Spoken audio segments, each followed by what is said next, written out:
Changing the Netflix region on your iPhone is actually very simple, but there is one key ingredient that you have to have in order for this to work, and that is you actually need to have a paid VPN.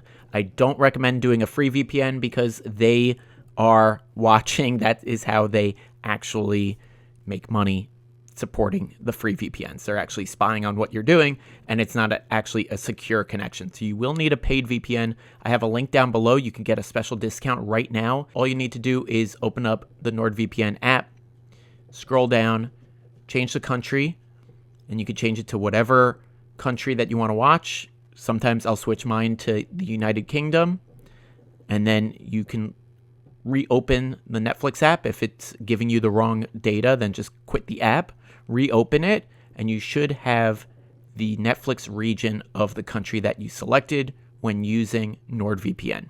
Thanks for watching.